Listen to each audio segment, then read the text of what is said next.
Will Foden. The Will Foden, mate. So, welcome back, first of all. Thank you very much, man. Thanks for having me. I think, we've already got told, wasn't it, a year ago? Was it really on the Lyfelinez one? How fast that's gone. Fucking hell. Yeah, lots of water to the bridge. Lots of water. Mate, you've been busy. I guess the reason we come back today, though, for this Lyfelinez one is we got deep into fitness. I mean, your understanding around both mental, physical, the body is insane. But I think one thing we both really is probably close to hearts is this whole mental health piece. Yeah. And we're going to talk specifically, I think, a bit more about how to acknowledge or improve mental health, but this link with gut health, because it's big right now. Massive, Huge. yeah. So I guess without further ado, mate, where would you start with gut health? What a wormhole, man. It's first things first, I think people need to distinguish the difference between mental health and actual what degenerative mental health is. That's something that I'm very, very passionate around. Is we live in a day and age where everything's mental health, which I think is, of course, yeah. is very... Some of it could just be a bad mood, right? Yeah, exactly. Or it can just be so situational, or it can, we talk around the gut-brain axis. It can be so many different things biologically.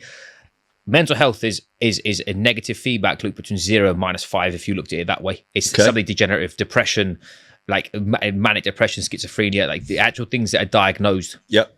The mental fitness is the term I like to use, because what you're doing then is you've not got an actual medical problem. Yep. What you've got is a symptom, and what you don't understand is the alleviation of that problem. So that's where we're gonna stick, because I'm not a psychiatrist for one thing.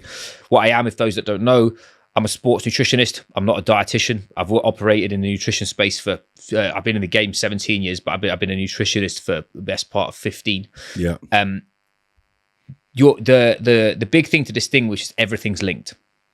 And when it comes down to athletic performance, mental performance, physical capacity, health, happiness, anything sort of positive from a biological standpoint, 75% of your immune system is found in your gut. Yeah, so when we talk, which is massive, and people most people treat their gut like a dustbin. Yeah, they throw any old shit in there. Where there's so many layers to what does health actually mean. So it very much depends on contextually. If people who haven't followed my journey, I mainly work in the high performance space. So what I want to do is optimize everything in somebody's journey for them to have positive feedback across multiple physical, psychological, and vocational realms, behavior, whatever. When it comes down to gut health, though, the piece of people they either zoom in so much and they're trying to find a pill or a potion that's going to save them from... And it's not singular. It's not singular. Everything's looped. So what we use is a principle I learned through a guy called Sam Miller called the SHREDS principle. So sleep, hunger, energy, rest, digestion, and stress. Yep. Those are all levers of health. Yep. And negative feedback loops of it. So if we talked about gut health... So if you're hungry for a day... an hour, yeah, a bit hangry, fine, bitching. It's hungry for 7 days. So when you look at if we looked at someone comes to me, I think what would be easier for the audience is someone comes to, I'll pretend they're a client, good, because it'd be good for them to have a diagnostic, and then let's think about it. Because if we just said we'll talk about gut health, well, I'd be like, what's their mental, So let me come up with someone then, right? I'm Karen. Yeah. Probably, I've never really been in any sort of health. I'm 24. Mm-hmm. I've never really. I'm limited nutritionally, or my knowledge on nutrition is limited. So I watch a lot of TikTok. Oh dear. I've got a busy lifestyle, juggle 3 jobs. Yeah. And my relationship's on and off. Yeah. I don't have a gym membership. Okay. But I have a fairly good friendship circle, and I go out twice a week. Cool. Right. Whenever we talk about this from a let's say this lady wants to get in better nick, gain muscle tissue, look sexy and naked, and be more confident. Nice. That's probably usually the degree of it. We always look at health first. So we look at are there any negative feedback loops from a biological standpoint of this. So what I do is I check blood pressure. I'll ask you about your digestion. So being graphic, if you're going to the bathroom and it's like an Armageddon, if you're flatulent, if you can't digest food properly, if you get like acid reflux, or you get GERD, which is good, bloating and those sort of things, those cause huge downstream effects for inflammation. Inflammation causes stress to the body.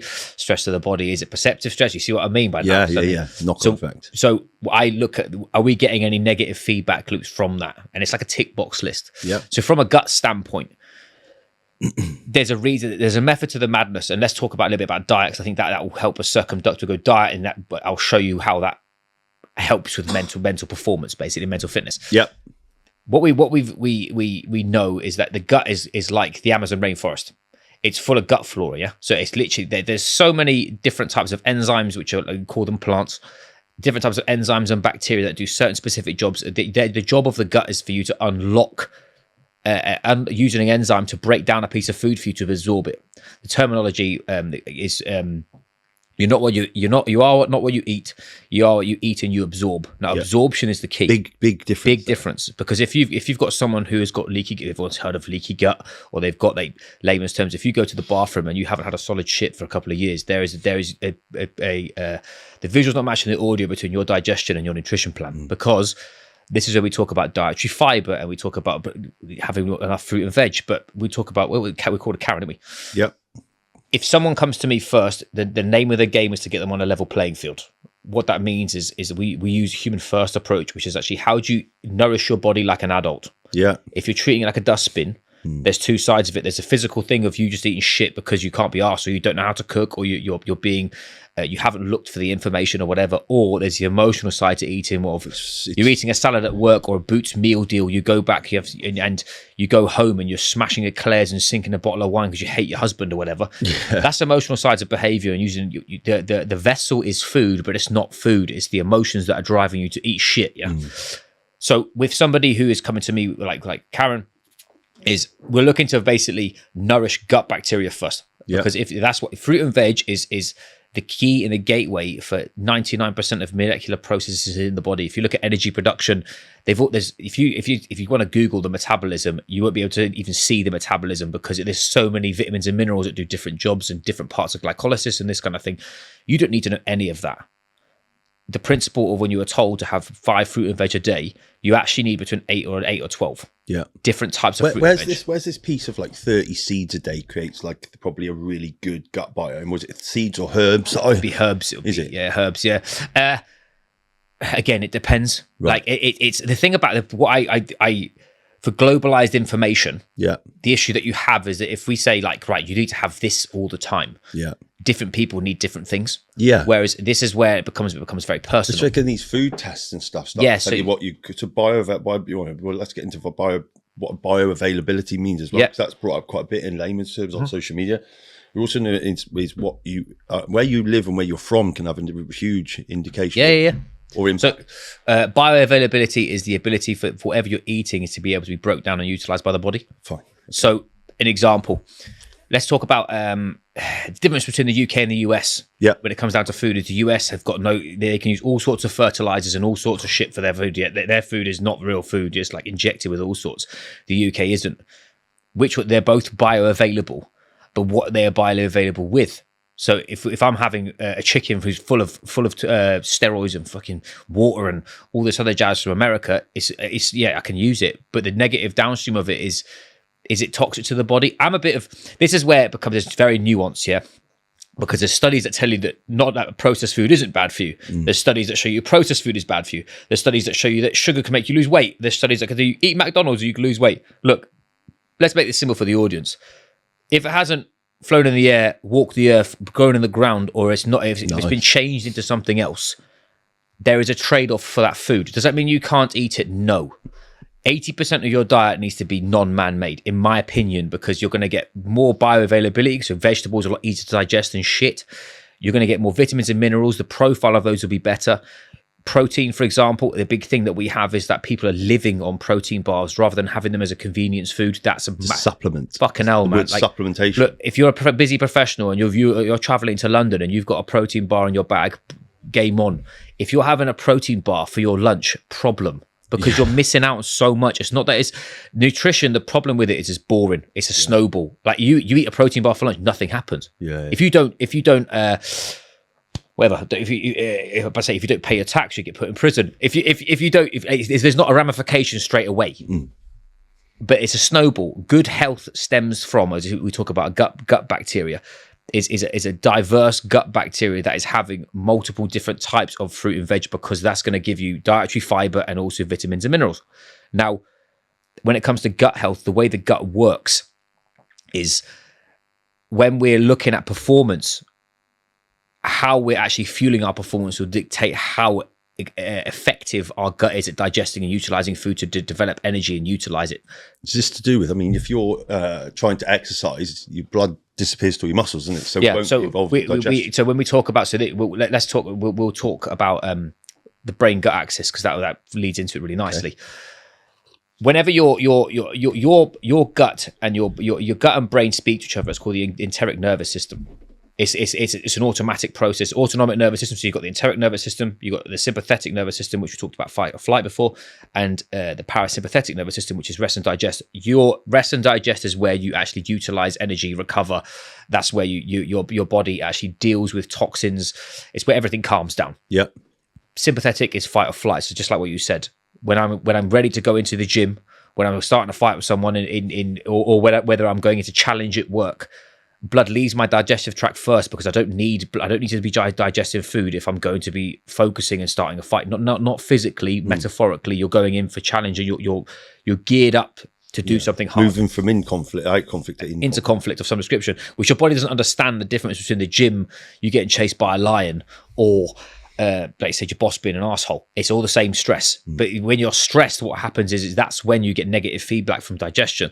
And that's where you're going to start seeing negative feedback loops. So when someone comes... So what you're saying, not only is your diet thing, you could have a really good diet, but if you're consistently fucking stressed, that's why you're going to have a huge... So I've got, again, I've had most of my clients will come to me. They eat clean. Yeah. They don't eat very much. They say they hydrate, but they don't hydrate. They are fucking off the Richter scale with stress. And then that is debilitating, right? So the way we layer that from the way I do it is, one, talk about energy availability, because you need gas to be able to do what you're doing. So that's how much energy you've got as adaptive capacity and to fuel everything. Two, you eating enough food for your BMR, so metabolic rate, so allowing your metabolism to operate optimally. Yeah. Three, have you got the foundations in place to have enough? An example, a huge one with corporates especially, is they don't have enough dietary fiber. Dietary fiber is that's what builds your shit. Excuse my French, but that's literally what builds out a stool. Also, is the key to fat loss, because that's how your body gets rid of stuff. It gets rid of waste products as well. So there's a massive direct correlation with how much fiber you have and how long you live.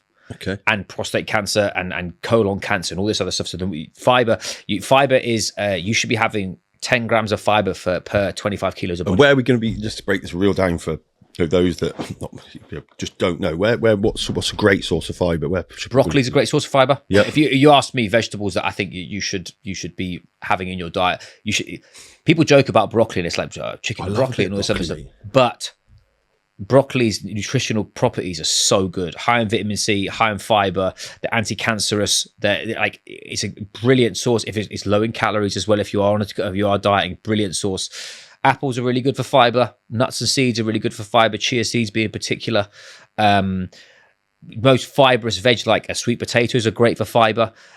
This is why I always say to everyone, you should track your food at some point, because if you don't know, you don't know. It's like if you don't understand how much money is going in your bank account, you don't know how much you can spend. And we're very habitual. I think I can't remember how many it is. I think it's 25 foods per week you have. Yeah, every week, same in different forms, because we like process, we like structure, and we like to know what we like.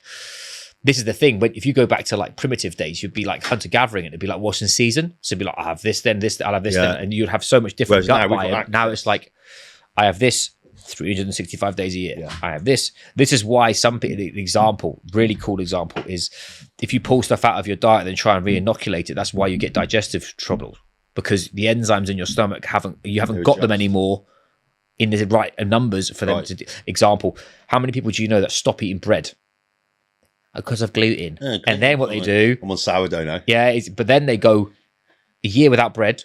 They have a slice of toast and they shit themselves. Yeah. And they're like, oh, it must be gluten. It's not. Just introduced. It's called amylase is the enzyme. You have, but that's a broad term for carbohydrate breakdown enzyme. But you've got a specific one that will do a specific job. You've down-regulated that because you've never had it in your diet anymore. So that's why your digestive tract's not allowing you to have it. That's why you need to re-inoculate that in small doses. That's why I'm not. Again, just to be clear, so everyone understands, I'm not a dietitian. So if you've got a disease or you've got something that's extremely that is threatening your health in some respect, please contact somebody just for information. From a sport perspective, or from a nutritionist standpoint, for someone who is looking to optimize their nutrition, That's why you need a diverse array of foods. Yeah. Some foods just won't agree with you. Me, lentils. Give me lentils. A brother is in the bathroom. See you later. I love dal, for example, but that is not wall boss. See you later. Man is dropping weight, yeah. But there would be a way of me, like, if you wash lentils and then cook them and stuff, that it stops the piece of it. That's actually the bit that makes you want to go to the bar. Whatever. Yeah. I just haven't got time. Point being, your stomach is an adaptive organism. Yep. But it is your stomach can dictate brain physiology. Yep.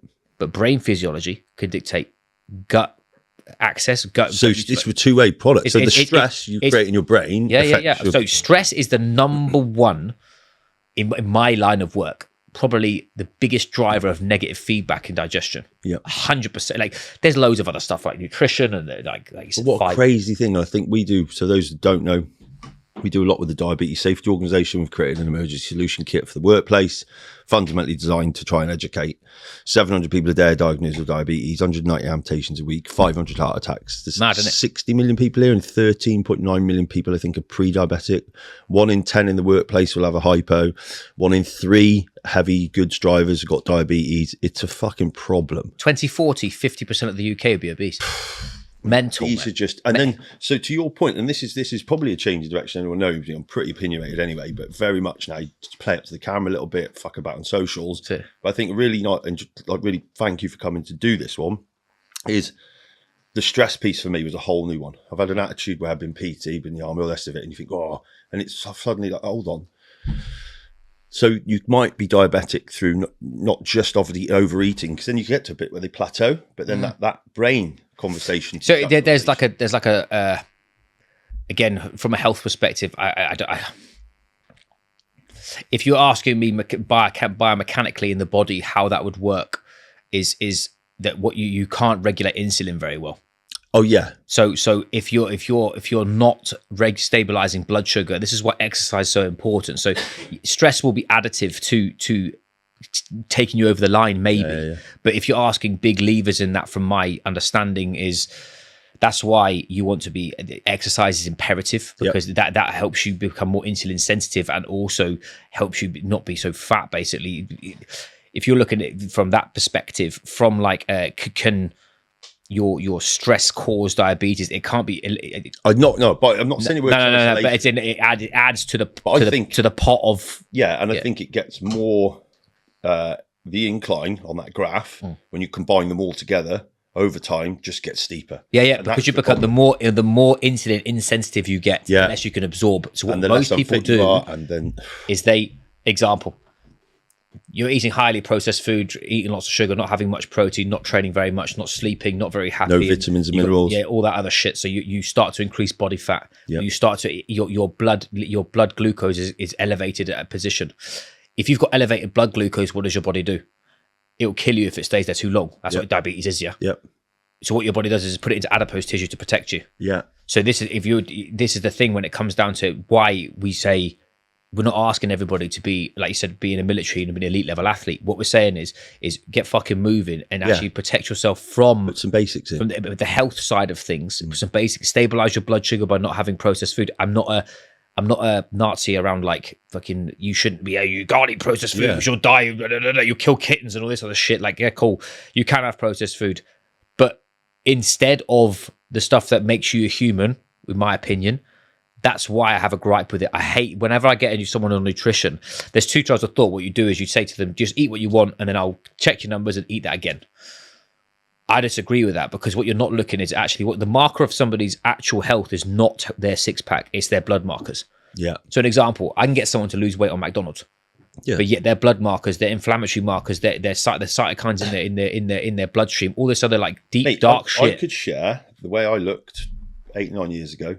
Because Richard Strom did this, is when he started the bench project with Bloods. Yeah. Height of my career, mate, I had a six pack. I was ripped, probably 8 at the time. My cholesterol was through the fucking LDL, yeah. LDL was off the charts. That's stress though. And I was like, what? And he was like, mate, you got to stop. Like when he rang me, he's like, dude, you got to get in. Did some paleotherapy with lysine, citrus bergamot, and vitamin C. Like have 2,000 grams of vitamin C on your own, you shit yourself. Mm-hmm. But 6 weeks of doing that regularly. It's 46 quid for 3 months. Brings them right down. So I have lived and breathed. And these are probably some of the interesting things I wanted to get onto this topic and just, chuck about with what it looked like and what it meant. Is I was the epitome where you're like, nah, when he told you me, look fine, fuck off. but you're not. It wasn't really bad. So this is stress physiology will increase LDL cholesterol. So that's why you look great. Probably in shit. You're running on cortisol. Because you're so stressed, your body's liberating blood sugar, and you're on, and you're busy, and you're sitting there, and you're twitching, and you're fucking like your breath's everywhere. And it's all stress physiology, yeah? So what happens is that you said this is where it's the chicken and the egg. Do you solve somebody's health with nutrition, or do you solve it with stress management? Nutrition is the gateway, in my opinion, purely on the basis because it's something you can control. It's a snowball effect, and it's very additive. Link that with stress management. That is an absolute game. So look, you've already opened my eyes here. So when we're talking about this, it's probably great from watching. We're talking about gut health and mental health here. It's not necessarily about what you're just putting in you, then, is it? It's about the things you're doing externally. Mental health. In my, I said it's just like a boxer. Protect yourself at all times, and the only way you can do that is become more self-aware. If you how you see stress and how I see stress are different. You put me in a gym and it's absolutely get after it. I thrive in that shit. You put me in combat situations, fighting. I'm not within reason. BJJ, I don't give a fuck. I'm go time. You give your girl Karen that she shits herself. Why? Of course. My perception of what that environment is. We talked about there's a stress response, but also there's a perceptive challenge responses. I love that. I run off that, but that comes from. But that was learned, really. So you see your environment.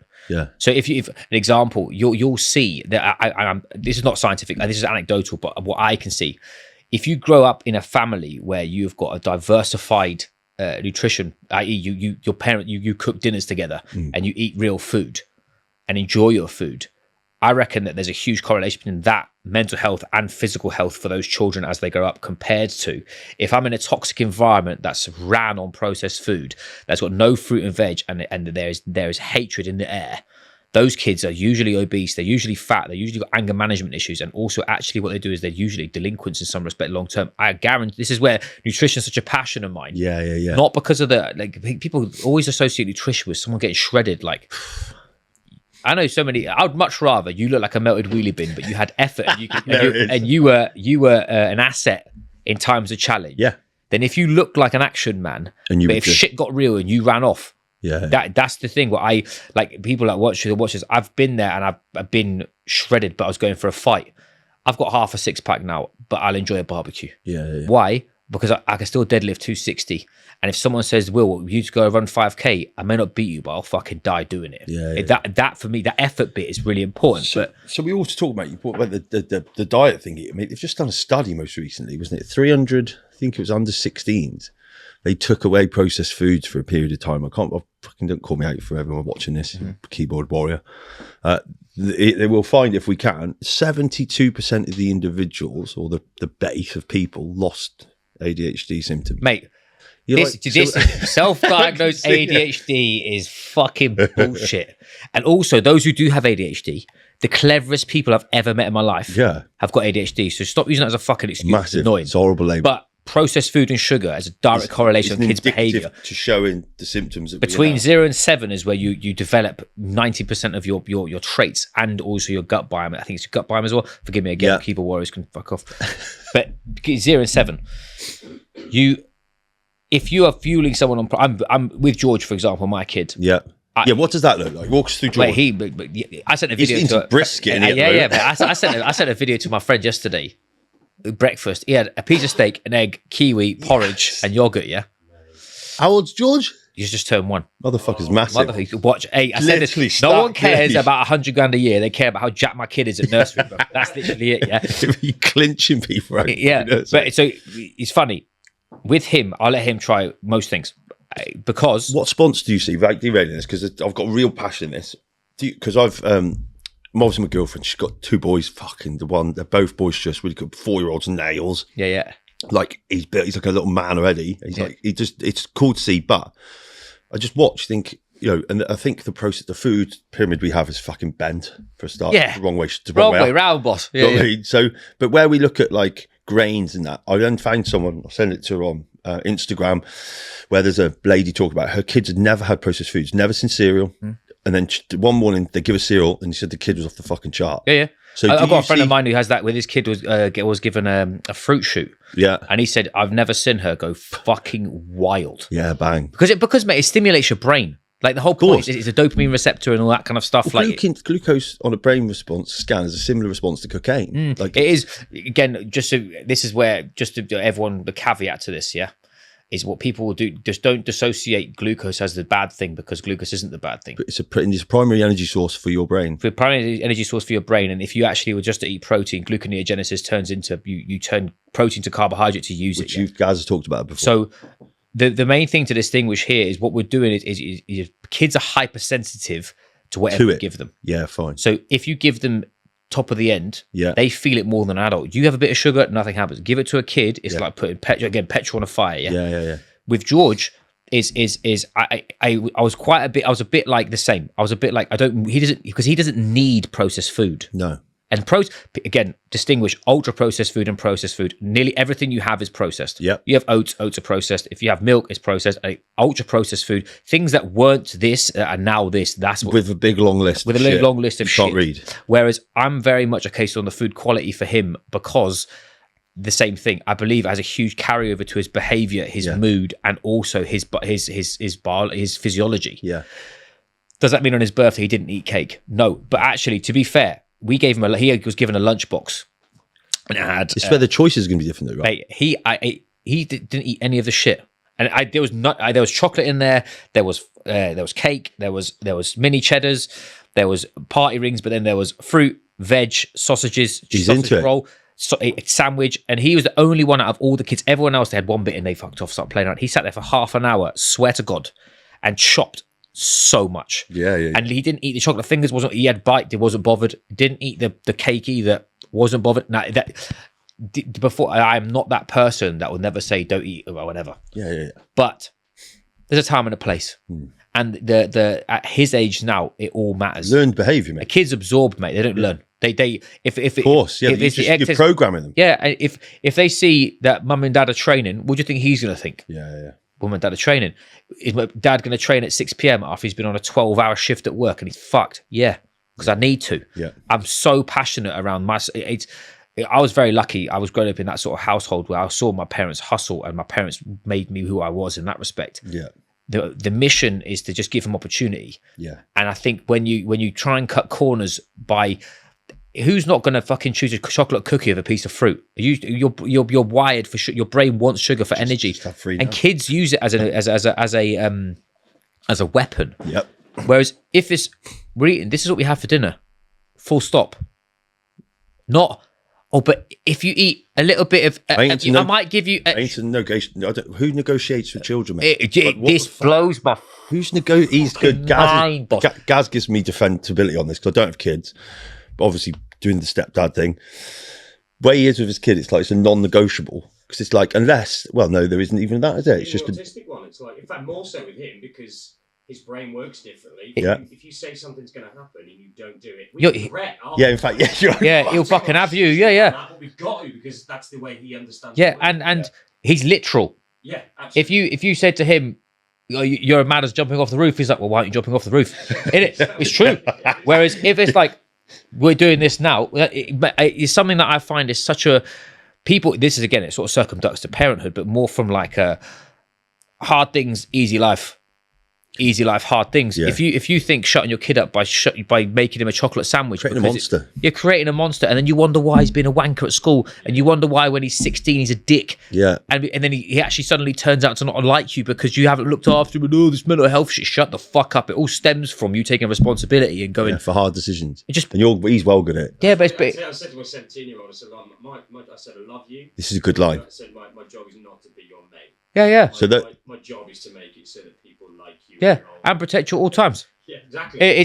I have this this thing where it's like, it's the same with parenthood. You'll have a parent's a certain thing for you, and the other parent's another certain thing for you. Balance. And like my dad was creative. Yeah. My mum was protective. Yeah. So if I had something that was authoritative. There is actually like a biological thing, because you get more oxytocin from your mum in certain situations, then you get more when you're looking for comfort off your mum. Yeah. Babies will do it. So kids will run to the mum when they get hurt, where boys will run to their dad when they want to play. Yeah. So as a connection, you get more oxytocin doing that. So that's actually biological, yeah. But from like an absorptive standpoint, food to me is about connection and it's about nourishment of my performance. Those are the two things that I have. So when I sit down and have dinner with my son, or lunch or whatever, I actually get to talk to my missus and I get to fight the world with my missus. And I realise it's not that bad.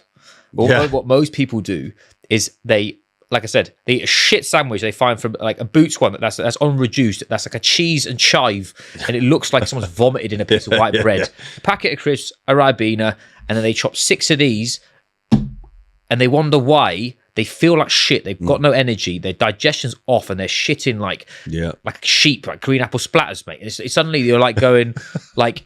Come on. Hey, we joke. I got that off a friend of mine for one of my birthdays. He got me a card that had 22 names of different types of shits. Sorry, that's vulgar. No, that's good. But mate, we're talking about gut health. Yeah. So this is the thing people don't talk about. This is one of the biggest questions I ask. I agree. My clients, as I said, what's your shit like? Yeah. Please don't send me photos. That's weird. But lads do that, mate. You'd have had that in the rugby, surely. Yeah, all the time, mate. In rugby, I've had a kid have a shit on the bus in a cup next to me, man. That was the. I won't call him out because he's got 3 kids, but yeah, that was fucking wild. So quickly, because look, our podcast sponsor today is pretty aptly designed. This is a Lithuanian brand called Goody. I have been using this for a month. I just and the nice thing is you can cook with it. I've even started to put it on salads, like for vinaigrette. Yeah, nice. Awesome. What was this? 96 ingredients, bacteria. Have a little look at it and see what you think. So we'll send you away with a bottle of this. It's done really well in Lithuania. I think when you look at the market over here, there's very little that's in a liquid format. I think the fermentation process of this is pretty unique because they've managed to remove the alcohol. Nice. And still not destroy most of the active ingredients that sit in it, or the bacteria.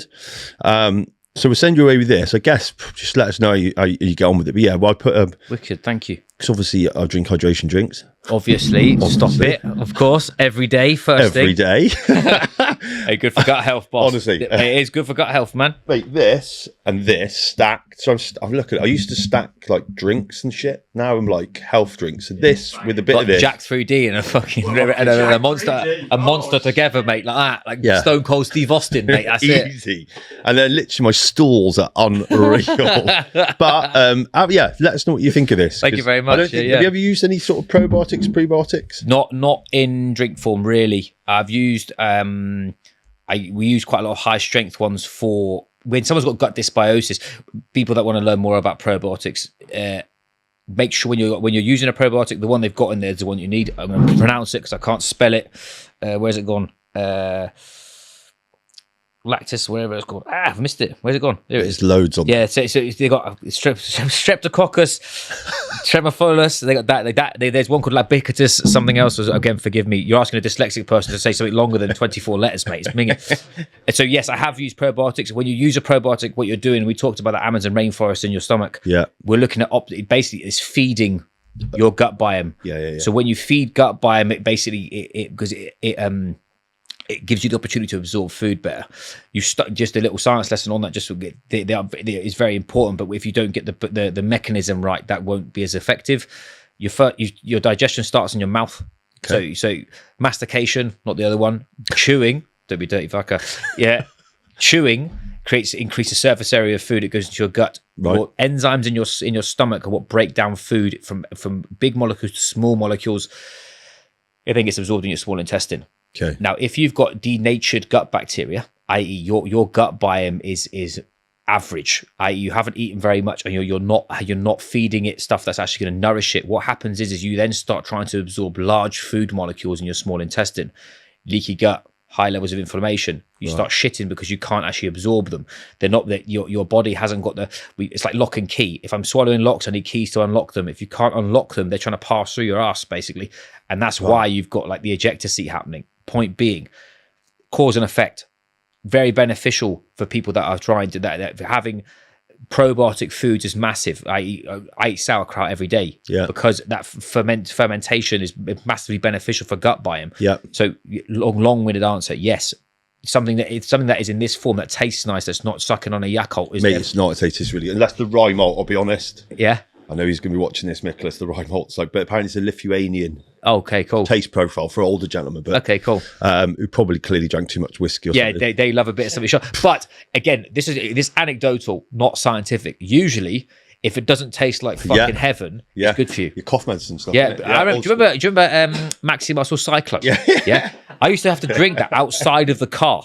I remember outside Genesis in Perryville, orange flavored Cyclone because it was cheap, and I'm because the creatine was so fucking strong, but that was absolutely elite. Mint. I love that stuff. Same thing. It's like most people don't like sauerkraut either, mate, because sauerkraut makes your breath smell of shit. But flipping it, it's a case of, when we're looking at gut bacteria, like we said, we're looking at providing diversity as much as possible, and having a product that does that can be very, very beneficial. I would say, we talk about, if you took it a prebiotic, you want to have a probiotic, you want a prebiotic. So they're bringing one out. Apparently, it's the byproduct. It's like a little chocolate thing, he said. So he sent us some samples. It's fiber. That's it. Doesn't it accelerate, and you get more bang for your buck by taking that, and then. So when you add probiotic in, you're like watering the garden. Right.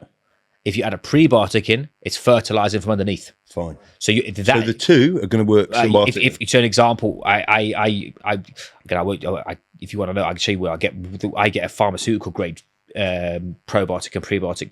They're fucking nuclear. Right. Like those.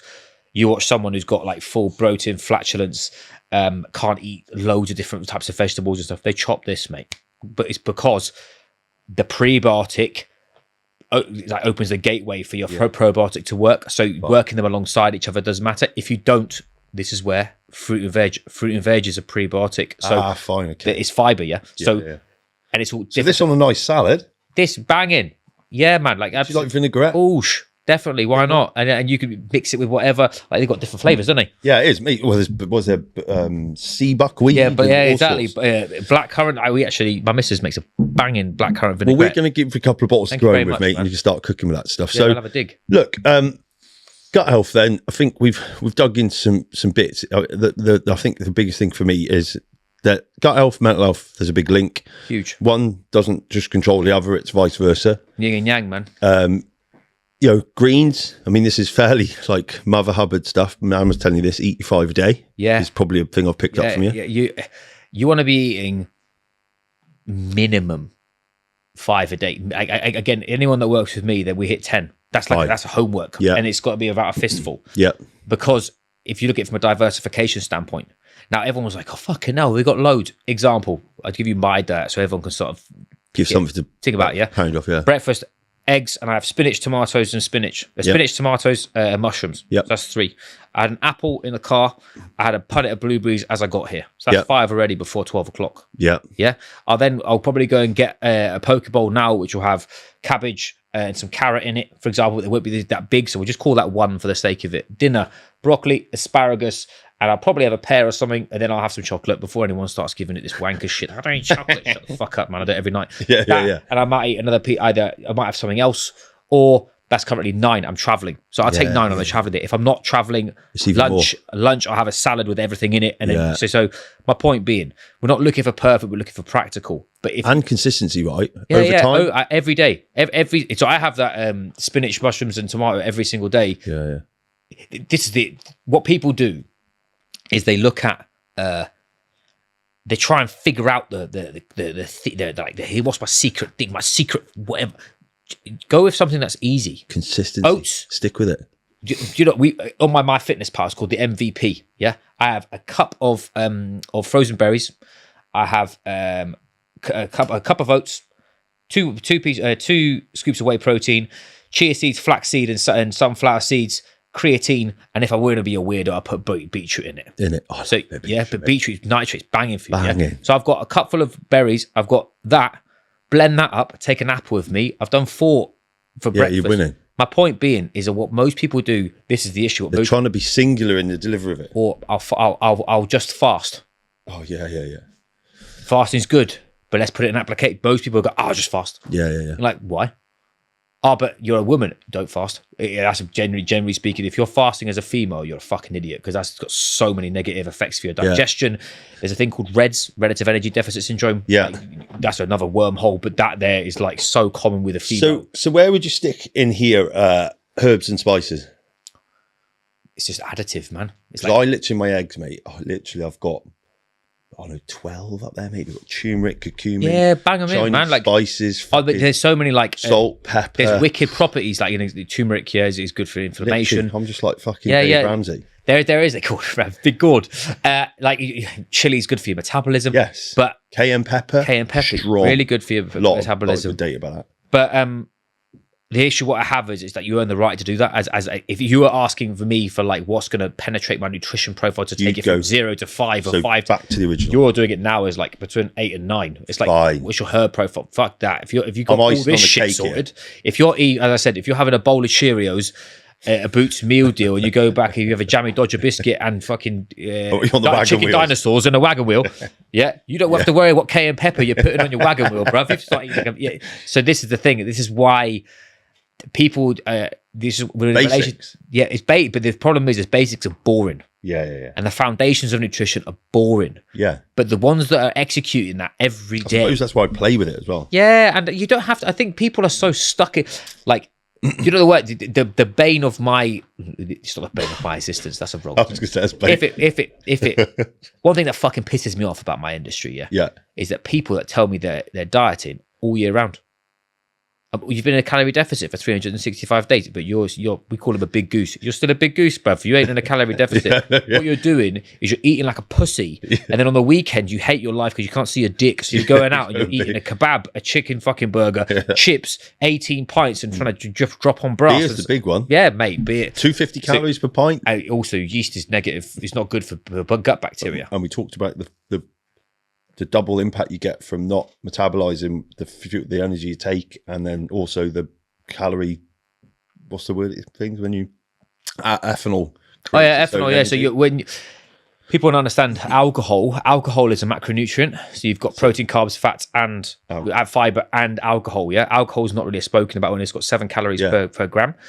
What happens is when you are drinking, is your body will stop digestion and breaking down food as well, to go into detoxification quickly, because ethanol is a poison. Now, if you are on the piss and you are sending it, what you're eating isn't being digested and utilized properly, so you're more likely to gain body fat from it. Yes, it is calories in, calories out and this kind of shit, but layman's terms, if you're having high fat and drinking, you're double-ending yourself. Yeah. Because fat is non-thermogenic. So that's the shit that's going to go on your side. So you eat in a fucking piece of fried chicken and chips on a night out, instead of you having a chicken sheesh, a pitta and grilled chicken.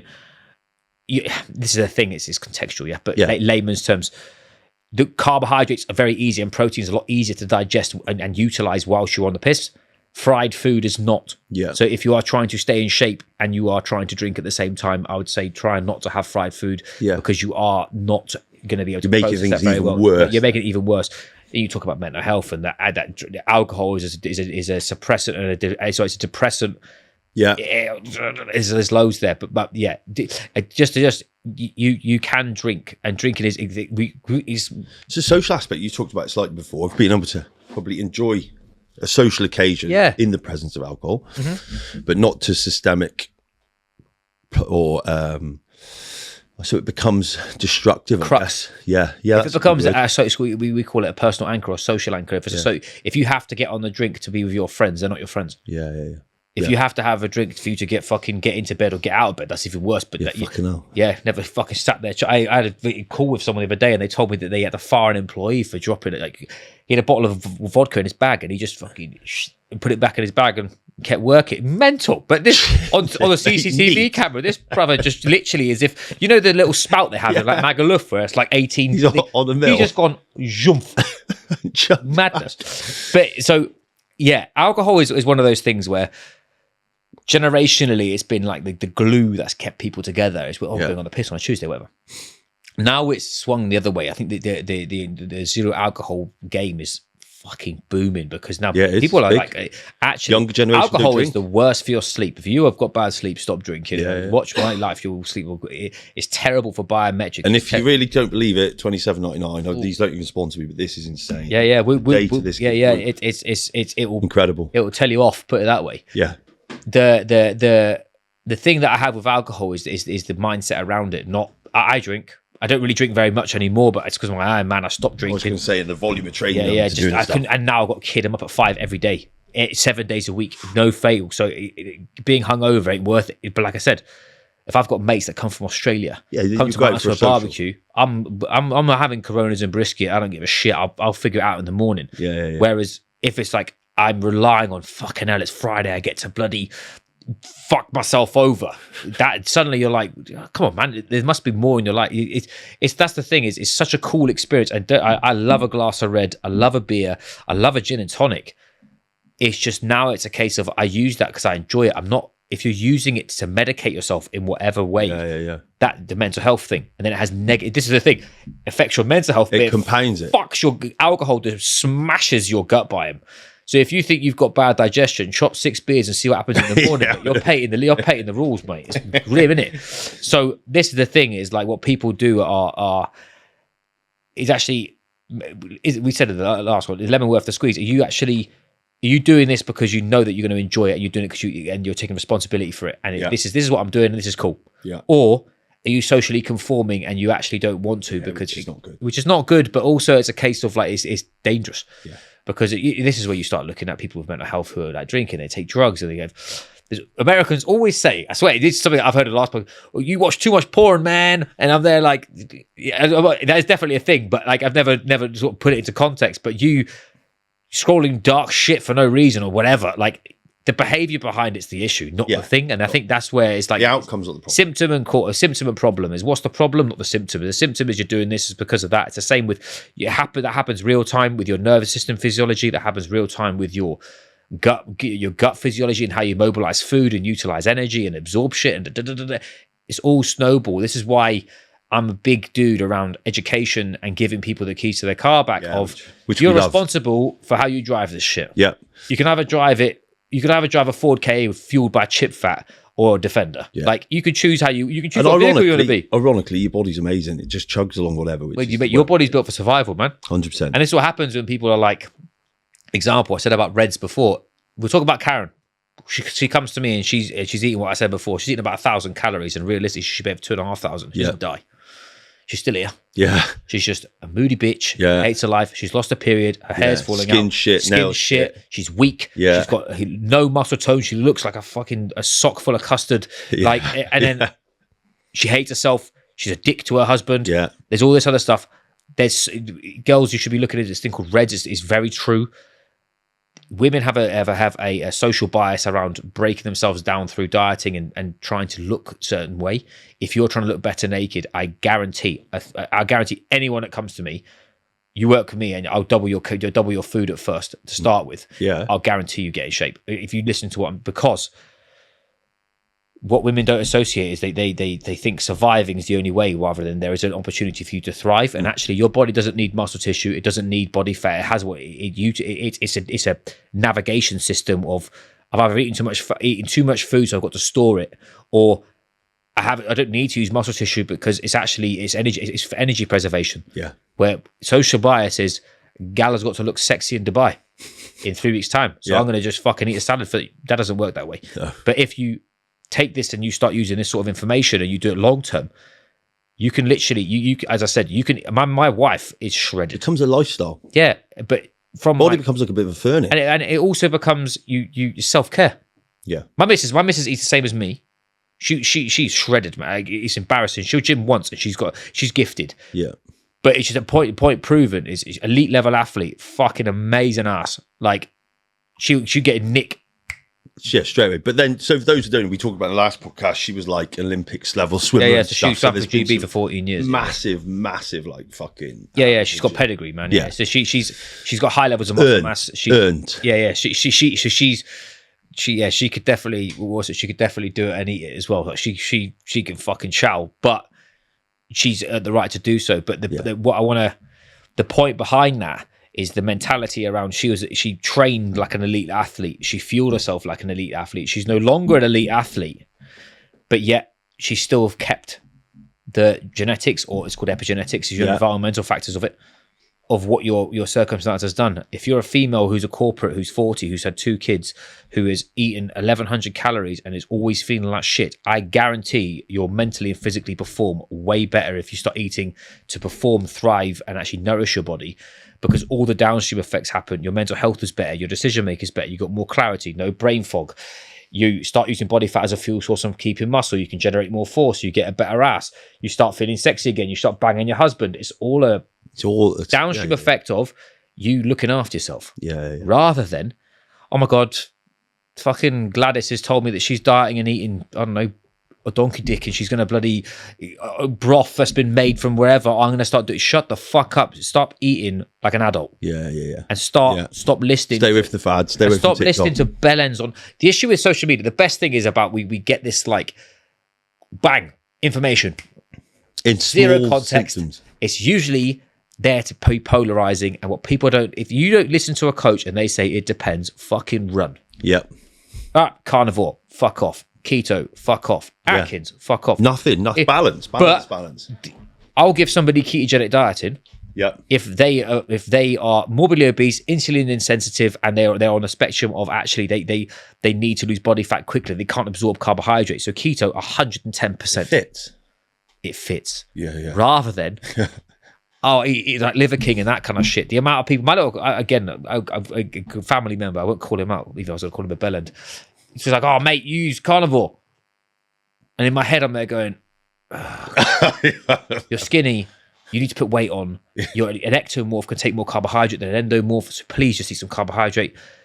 It'll come. He'll learn. He's young. You've got to try it out. So fair. Try it out. That's cool. But just don't come and take that's the only way. Issue. It's not the only way. There is no only way. And there's, like you said, everyone's like, oh, too many variables. It's so many variables, and this is the thing about this. So this is why long form content is so important. Is what you want to do from long form content is pull out information that you resonate with, and just look it up, or ask for help, or ask someone who has not got an agenda.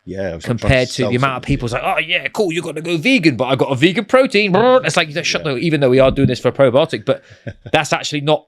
You're not selling this is the only way of getting a probiotic. This is a tastier way that is more diverse and it's easier to use. It's a different agenda, not compared to like, fucking, if you don't drink this shit. Liver King. He's one of them. He's one of them. Hey, but now have you seen the amount of lawsuits he's got, mate? I wouldn't want to be his. I know, mate. He is absolutely in trouble. Made some sick money. He made some sick money, but he won't have any of it left. He's got hundreds of lawsuits, mate. Like, he's in trouble, mate. Well, he's fucking. I still can't imagine the family eating. Anyway. Wanker. You've got to fucking get him, mate. Did we have there's that Duncan before? Is he gone? Yes, oh, wicked. Right. Oh, is he? Mate, absolute pleasure having you here. No, thank you very much, man. I enjoyed it. Finally, Tom, you can cut this. Do you know what's in that? Do you want to give us a quick rundown or not? Is it any good? This? Yeah. In relation to actually what's in it, it's carbohydrate. They're using carbs in relation to 6 grain mixed oats, quinoa, buckwheat, rice, corn, and I'm not sure what anarith is. They're using that to bind with cultures. I assume that's because they want a little bit of fiber so that the prebiotics can stay prebiotic. Those are the main ingredients. I think, is it? Well, am I being stupid? No, it's got honey. Honey's an absorptive carbohydrate. No.